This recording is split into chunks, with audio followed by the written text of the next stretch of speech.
Hello, ho, ho! I'm Santa Zhane, and welcome to my Holly Jolly Corner. Since it's now December and Christmas is right around the corner, and if you're just like me, you have a love of Christmas for a passion. Which is why I'm going to read 3 Christmas stories to you. For the first story, you may be familiar with Santa being a holly jolly spirit of Christmas, but here's something I bet you didn't know. He also has bad days of his own too, just like we do. Which is why I'm going to read Are You Grumpy, Santa? By Greg and Evan Spiridelis, founders of Jib Jab. Now the names might be familiar to you because you might recall going to this very website when you were growing up and seeing this Santa and the cartoons about him. I know I have, and they're still on YouTube right now. Anyway, let's begin our story.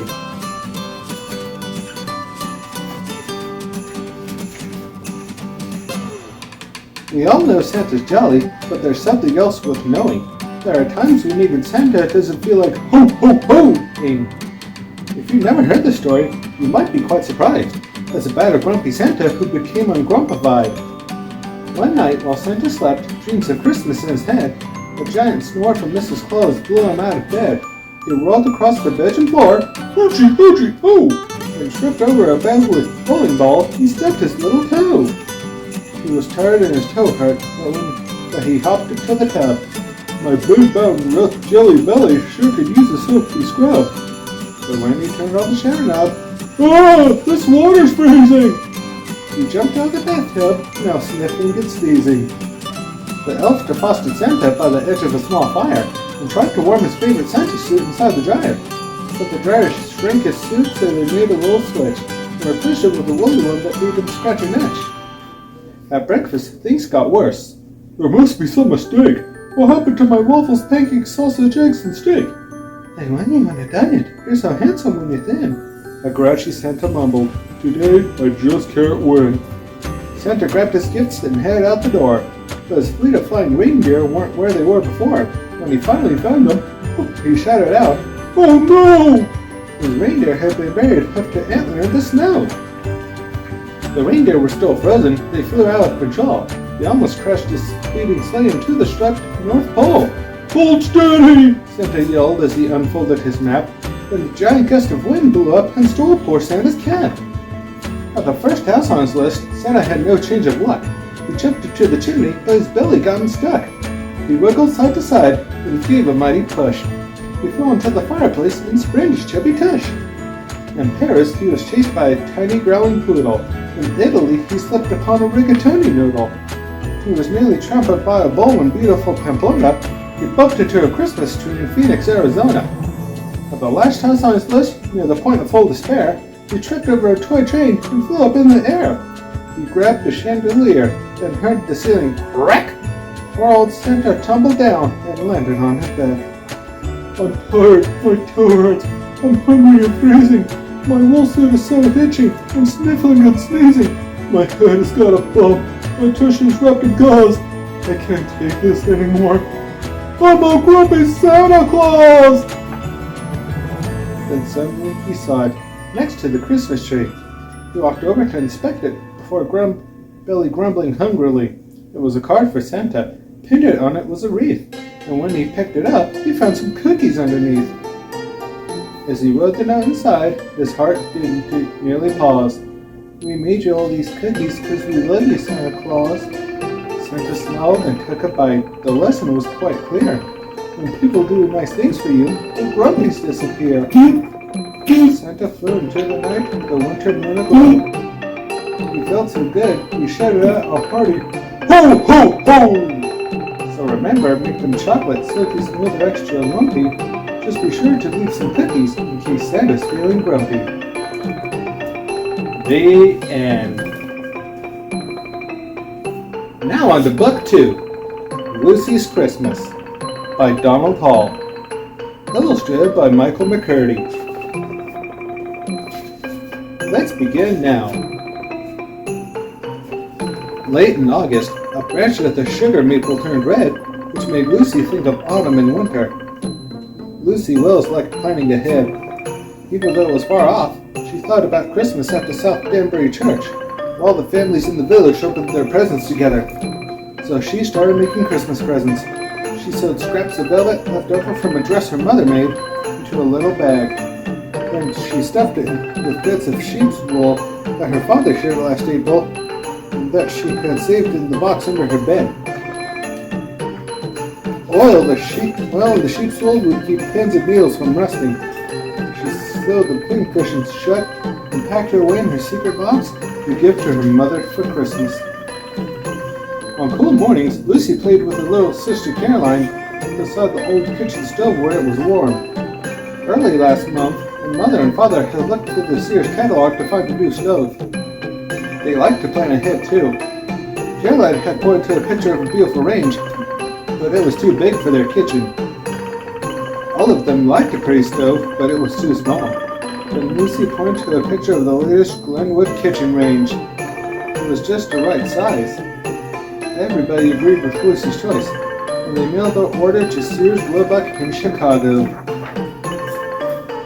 One morning in September, the frost turned all the trees yellow and red. School started. Lucy spent her days again at Eagle Pond School with her best friend Rebecca Smart, with her cousin Charlie Huntoon, and with all the other children. One Saturday, Lucy shut herself into her room. She drew a lady's face at the top of a wooden clothespin.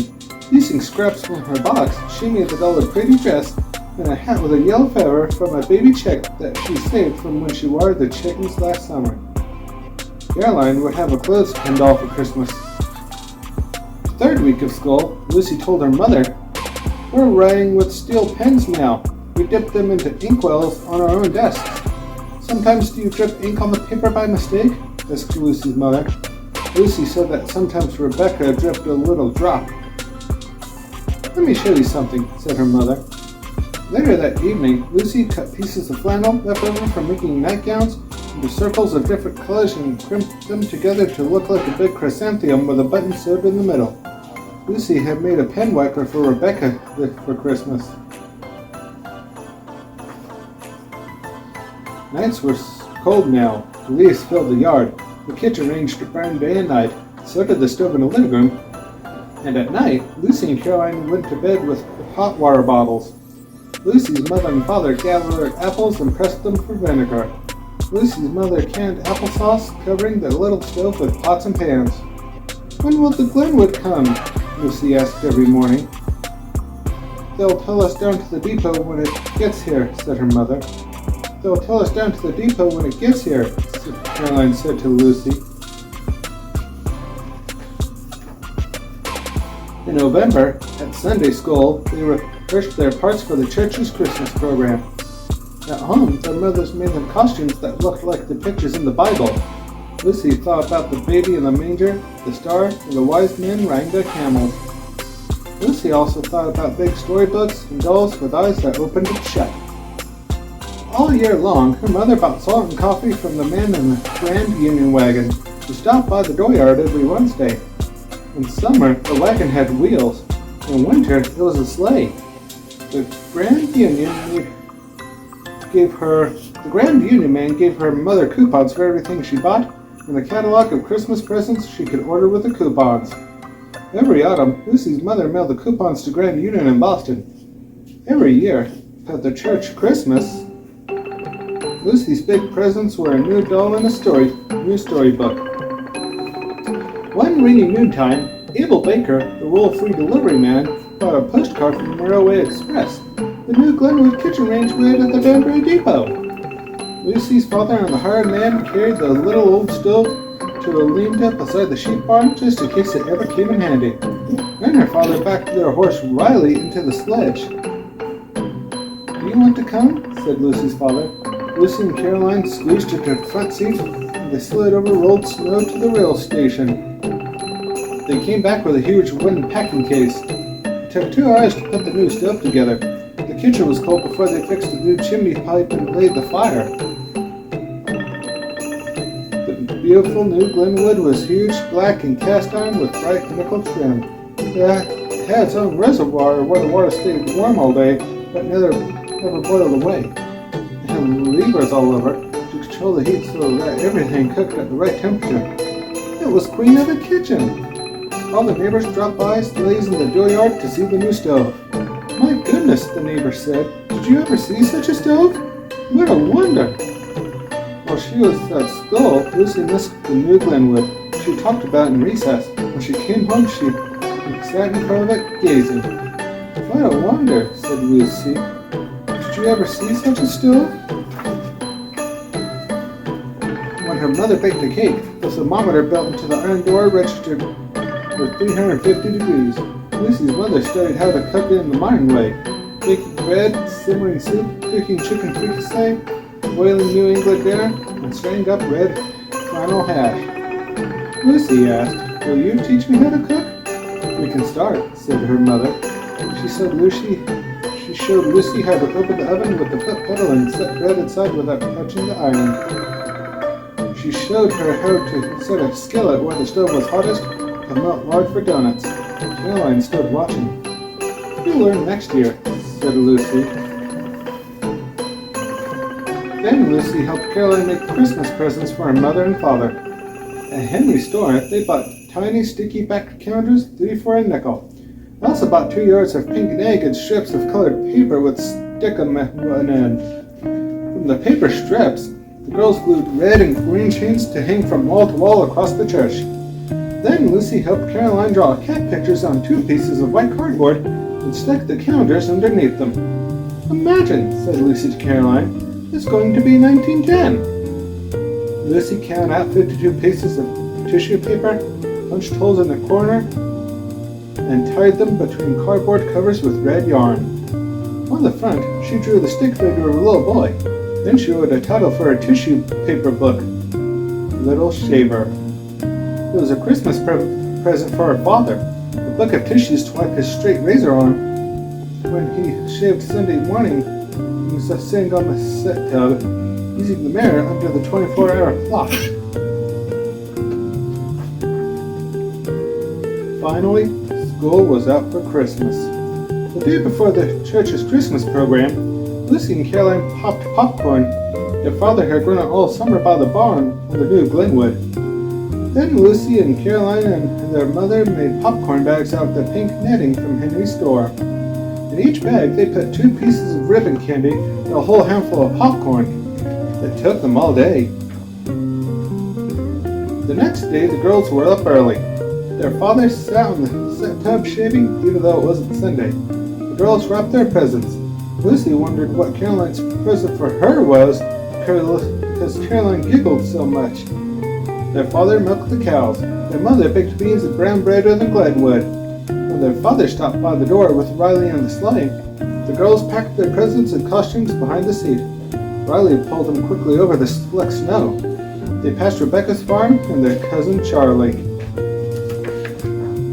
When Lucy and Caroline walked into the South Danbury Christian Church, it was alight with bright colors. The Christmas tree was covered with popcorn strings and pink bags of candy and popcorn. Chains of bright paper festooned over from wall to wall, where every oil lamp blazed high and the big light glowed to the center of the ceiling.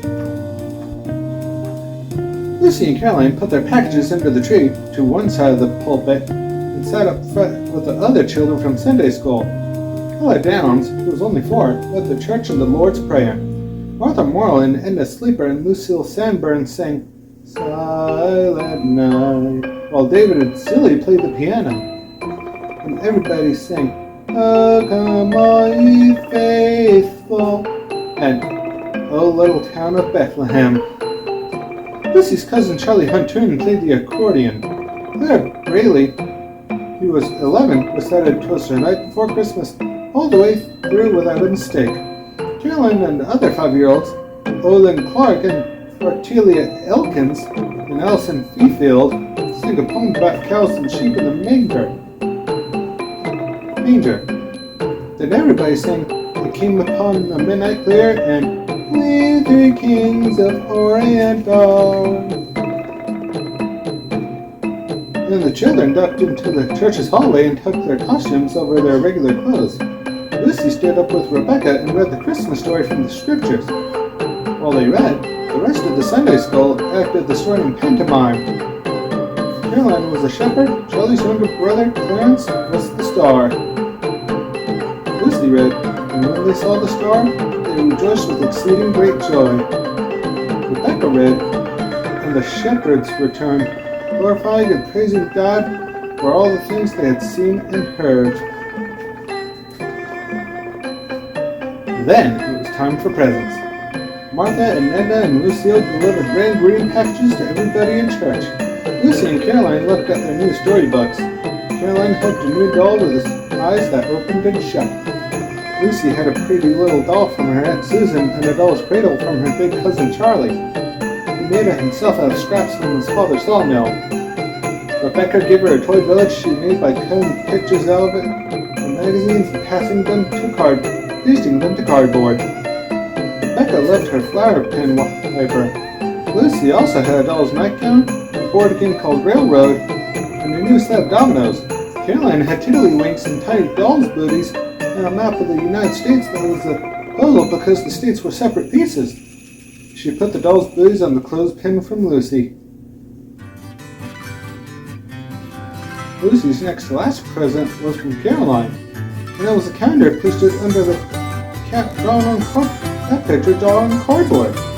Lucy remembered the calendars were 3 for a nickel. Lucy waited for another package shaped like a doll with eyes that opened and shut, but it didn't come. She lifted her last present from her mother and father. It was a small package, but it was heavy. She couldn't imagine what it could be.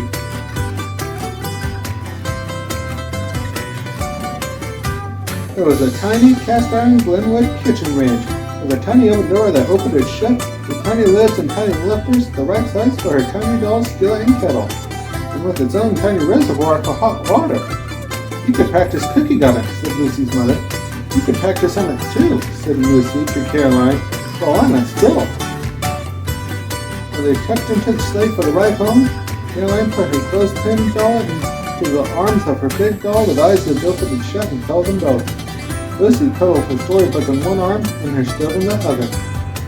They both fell asleep as they slipped home, warm under woolen blankets with Raleigh pulling the sleigh over snow through the darkness under a million stars. The end. And now, our third and final story for today, The Boy and the Puppy Who Wanted a Boy, by Zhane Thayer, illustrated by Lisa McHugh. But first,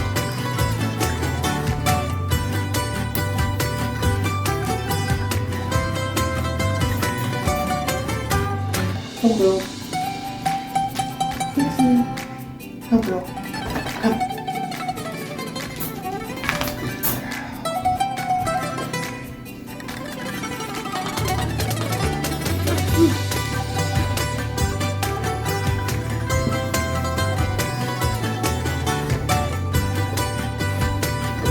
Come on.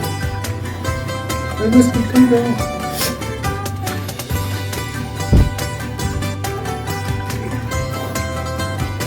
Sit. Sit right. Sit. Sit. Good girl. Alright, girls. Time for the story. Okay? Let's begin now. Right, come girl. Hey, Whiskey, come. Sit. Stay. Stay, Ryan. Let's begin now. One day, Petey, who was a puppy, said to his mother, who was a dog, "I'd like a toy for Christmas."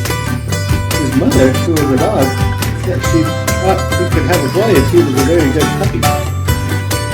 So the day before Christmas, Petey's mother asked, "Have you been a very good puppy?" Stay. Good girl. So the day before Christmas, Petey's mother asked, very good puppy? Oh yes, said Petey. I didn't find the cat. You didn't? Asked Petey's mother. Well, I just found her a little, said Petey. I didn't chew any shoe. Not any? Said his mother. Just a teeny weeny chew, said Petey. And I remembered, well, almost always remembered the part when I wanted to go out. All right, said his mother. I think you've been very good for such a little dog. I'll go out and get you a boy for Christmas. But when Petey's mother came back, she looked very worried. Would you like a soft white rabbit with pictures for Christmas? She said to Petey. No thanks, said Petey. Don't you want a lovely canary? I'd like a boy, said Petey. How about some guppies? Said Petey's mother. I just want a boy, said Petey. Petey, said his mother asked, there are no boys to be found. No boys? Cried Petey. Not one, all fine. I clearly short of boys this year.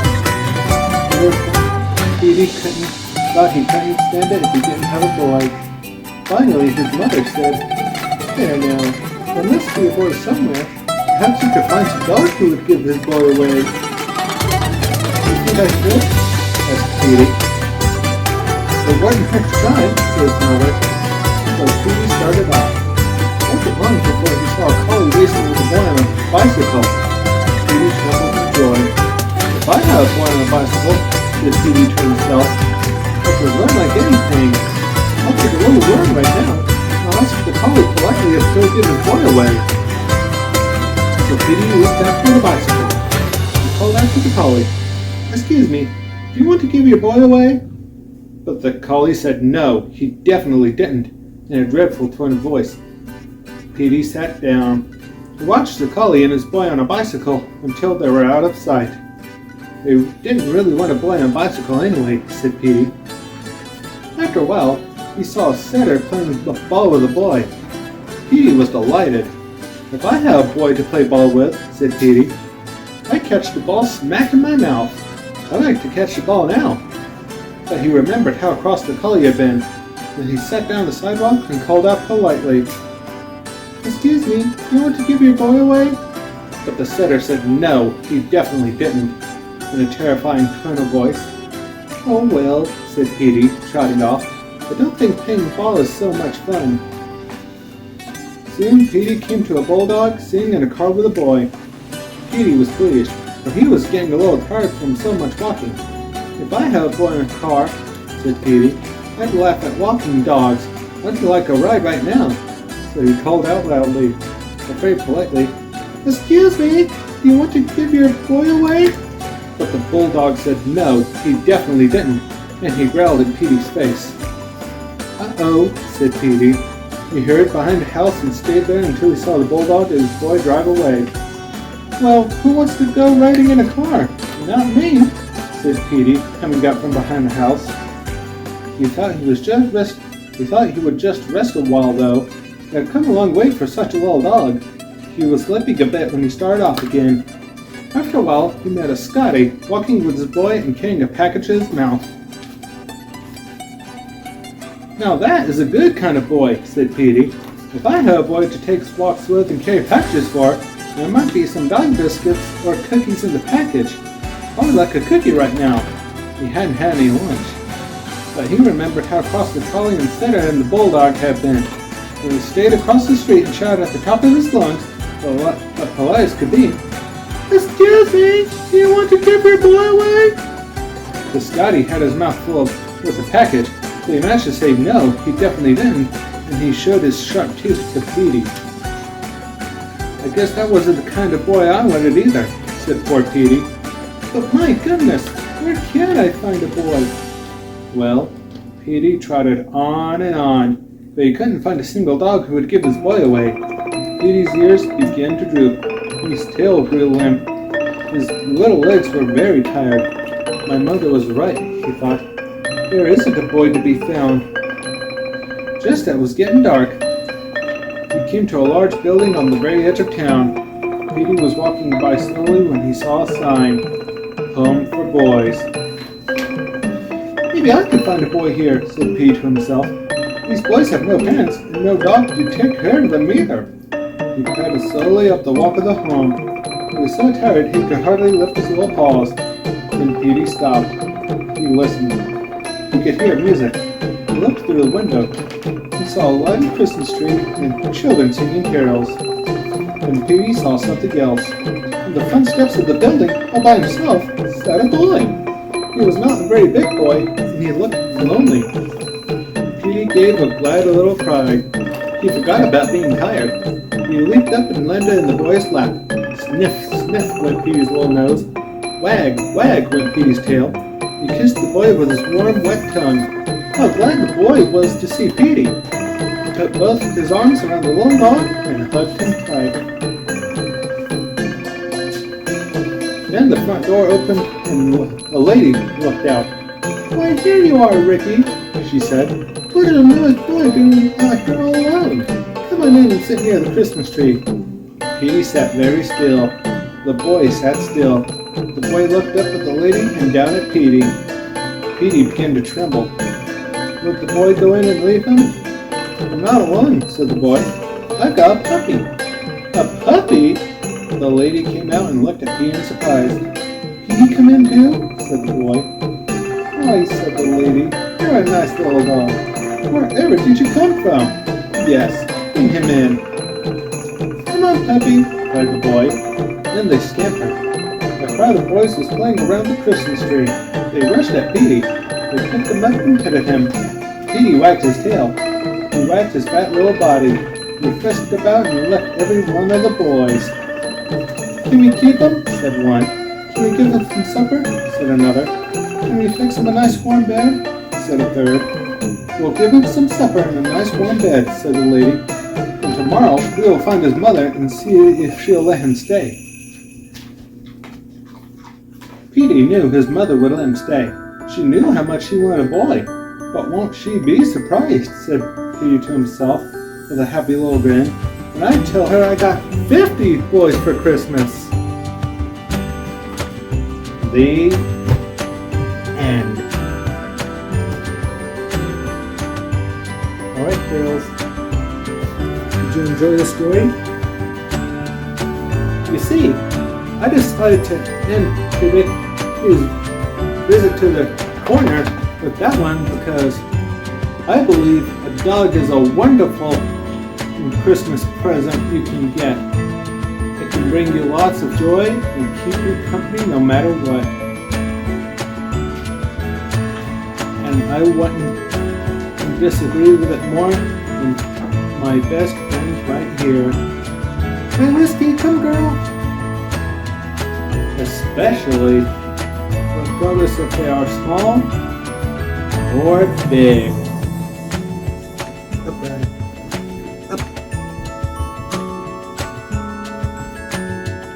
Anyways, thank you so much for watching. Be sure to leave a like, comment, and subscribe down below. And I will see you next time in the Cozy Corner. And I will see you in the new year.